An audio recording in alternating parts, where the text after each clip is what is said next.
The Sun Also Rises, by Ernest Hemingway, Chapter 4.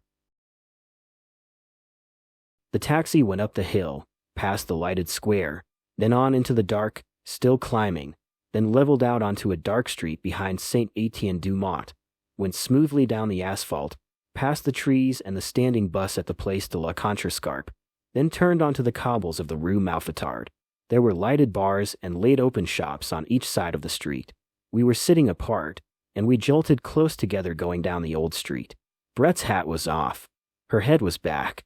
I saw her face in the lights from the open shops, then it was dark. Then I saw her face clearly as we came out on the Avenue de Gobelins. The street was torn up and men were working on the car tracks by the light of acetylene flares. Brett's face was white and the long line of her neck showed in the bright light of the flares. The street was dark again and I kissed her. Our lips were tight together, and then she turned away and pressed against the corner of the seat, as far away as she could get. Her head was down. "Don't touch me," she said. "Please don't touch me." "What's the matter?" "I can't stand it." "Oh, Brett. You mustn't. You must know. I can't stand it, that's all." "Oh, darling, please understand. Don't you love me?" "Love you? I simply turn all to jelly when you touch me. Isn't there anything we can do about it?" She was sitting up now. My arm was around her, and she was leaning back against me, and we were quite calm. She was looking into my eyes with that way she had of looking that made you wonder whether she really saw out of her own eyes. They would look on and on after everyone else's eyes in the world would have stopped looking. She looked as though there were nothing on earth she would not look at like that, and really she was afraid of so many things. "And there's not a damn thing we could do," I said. "I don't know," she said. "I don't want to go through that hell again. We'd better keep away from each other. But darling, I have to see you. It isn't all that you know." "No, but it always gets to be. That's my fault. Don't we pay for all the things we do, though?" She had been looking into my eyes all the time. Her eyes had different depths. Sometimes they seemed perfectly flat. Now you could see all the way into them. When I think of the hell I've put chaps through, I'm paying for it all now. "Don't talk like a fool," I said. "Besides, what happened to me is supposed to be funny. I never think about it." "Oh no, I'll lay you don't." "Well, let's shut up about it. I laughed about it too myself once." She wasn't looking at me. A friend of my brother's came home that way from Mons. It seemed like a hell of a joke. Chaps never know anything, do they? "No," I said. "Nobody ever knows anything." I was pretty well through with the subject. At one time or another, I had probably considered it from most of its various angles, including the one that certain injuries or imperfections are a subject of merriment, while remaining quite serious for the person possessing them. "It's funny," I said. "It's very funny. And it's a lot of fun, too, to be in love." "Do you think so?" Her eyes looked flat again. "I don't mean fun that way. In a way, it's an enjoyable feeling." "No," she said. "I think it's hell on earth. It's good to see each other." "No, I don't think it is. Don't you want to?" "I have to." We were sitting now like two strangers. On the right was the Parc Montsouris, the restaurant where they have the pull of live trout, and where you can sit and look out over the park was closed and dark. The driver leaned his head around. "Where do you want to go?" I asked. Brett turned her head away. "Oh, go to the Select. Café Select," I told the driver. "Boulevard Montparnasse." We drove straight down, turning around the Lion de Belfort that guards the passing Montrouge trams. Brett looked straight ahead. On the Boulevard Raspail, with the lights of Montparnasse in sight, Brett said, "Would you mind very much if I asked you to do something?" "Don't be silly. Kiss me just once more before we get there." When the taxi stopped, I got out and paid. Brett came out putting on her hat. She gave me her hand as she stepped down. Her hand was shaky. I say, "Do I look too much of a mess?" She pulled her man's felt hat down and started in for the bar. Inside, against the bar and at tables, were most of the crowd who had been at the dance. "Hello, you chaps," Brett said. "I'm going to have a drink." "Oh, Brett." Brett, the little Greek portrait painter, who called himself a duke and whom everybody called Zizi, pushed up to her. "I got something fine to tell you." "Hello, Zizi," Brett said. "I want you to meet a friend," Zizi said. A fat man came up. "Count Mippopoulos, meet my friend Lady Ashley." How do you do? Said Brett. Well, does your ladyship have a good time here in Paris? Asked Count Mippopopoulos, who wore an elk's tooth on his watch chain. Rather, said Brett. Paris is a fine town, all right, said the Count, but I guess you have pretty big doings yourself over in London. Oh, yes, said Brett. Enormous. Braddock's called to me from a table. Barnes, he said, have a drink. That girl of yours got in a frightful row. What about? Something the patron's daughter said. A corking row. She was rather splendid, you know. Showed her yellow card and demanded the patron's daughter's too. I say it was a row. What finally happened? Oh, someone took her home. Not a bad-looking girl. Wonderful command of the idiom. Do stay and have a drink. No, I said. I must shove off. Seen Cone? He went home with Francis, Mrs. Braddock put in. Poor chap, he looks awfully down, Braddock said. I dare say he is, said Mrs. Braddock's. I have to shove off, I said. Good night. I said good night to Brett at the bar. The Count was buying champagne. Will you take a glass of wine with us, sir? He asked. No. Thanks awfully. I have to go. Really going? Brett asked. Yes, I said. I've got a rotten headache. I'll see you tomorrow. Come in at the office. Hardly. Well, where will I see you? Anywhere around 5 o'clock. Make it the other side of town then. Good. I'll be at the Krillin at 5. Try and be there, I said. Don't worry, Brett said. I've never let you down, have I? Heard from Mike? Letter today. Good night, sir, said the Count. I went out onto the sidewalk and walked down toward the Boulevard Saint-Michel, past the tables of the Rotonde, still crowded, looked across the street at the Dome, its tables running out to the edge of the pavement. Someone waved at me from a table. I did not see who it was and went on. I wanted to get home. The Boulevard Montparnasse was deserted. Levine's was closed tight, and they were stacking the tables outside the Closerie de Lillis.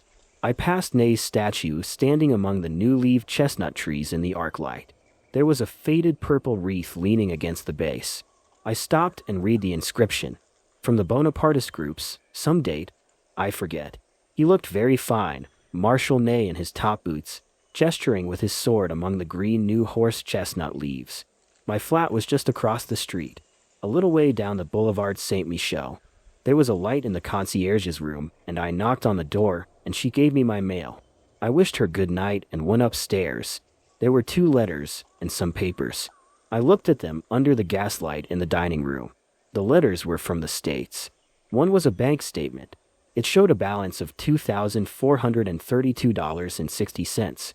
I got out my checkbook and deducted 4 checks drawn since the first of the month, and discovered I had a balance of $1,832.60. I wrote this on the back of the statement. The other letter was a wedding announcement.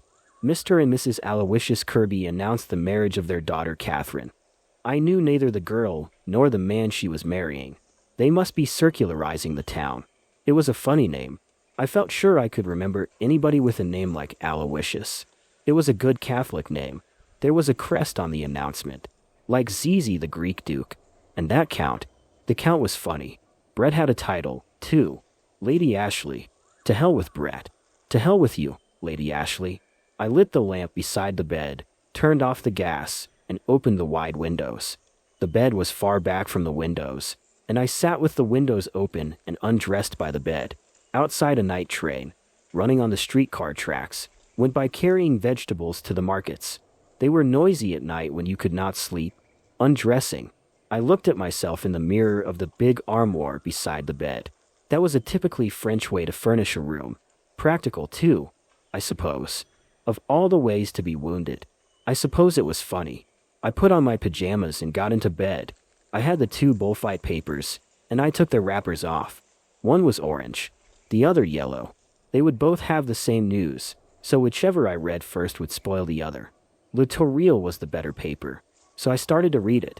I read it all the way through, including the petite correspondence and the cornograms. I blew out the lamp. Perhaps I would be able to sleep. My head started to work. The old grievance. Well, it was a rotten way to be wounded and flying on a joke front like the Italian. In the Italian hospital, we were going to form a society. It had a funny name in Italian. I wonder what became of the others, the Italians. That was in the Ospedale Maggiore in Milano, Padiglione Ponte. The next building was the Padiglione Zonda. There was a statue of Ponte, or maybe it was Zonda. That was where the liaison colonel came to visit me. That was funny. That was about the first funny thing. I was all bandaged up, but they had told him about it. Then he made that wonderful speech. You, a foreigner, an Englishman, any foreigner was an Englishman, have given more than your life. What a speech. I would like to have it illuminated to hang in the office. He never laughed. He was putting himself in my place, I guess. Che mala fortuna. Che mala fortuna. I never used to realize it, I guess. I try and play it along and just not make trouble for people. Probably I never would have had any trouble if I hadn't run into Brett when they shipped me to England. I suppose she only wanted what she couldn't have. Well, people were that way. To hell with people. The Catholic Church had an awfully good way of handling all that. Good advice, anyway. Not to think about it.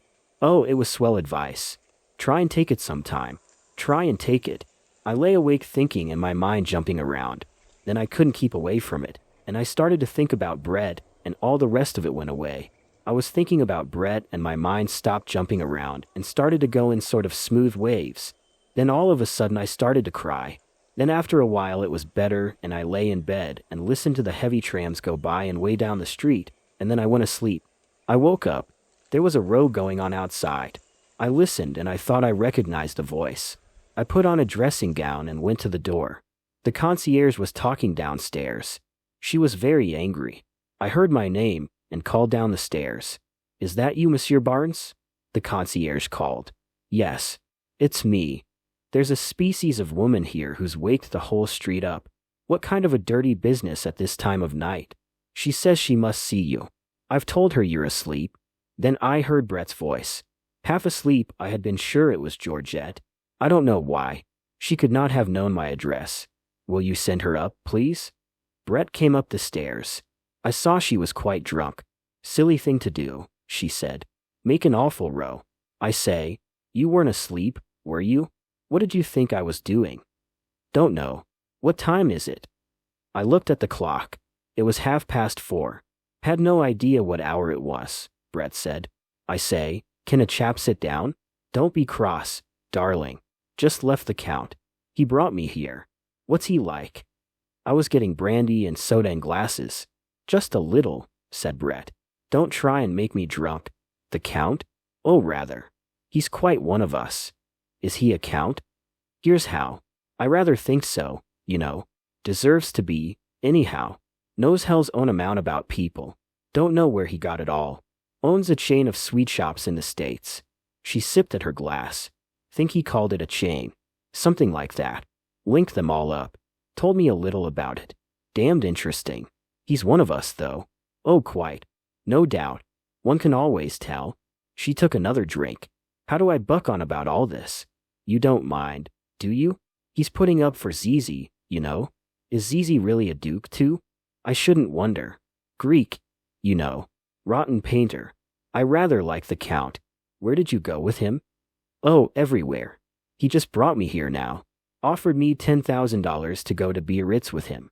How much is that in pounds? Around 2,000. Lot of money. I told him I couldn't do it. He was awfully nice about it. Told him I knew too many people in Biarritz. Brett laughed. I say, you were slow on the uptake, she said. I had only sipped my brandy and soda. I took a long drink. That's better. Very funny, Brett said.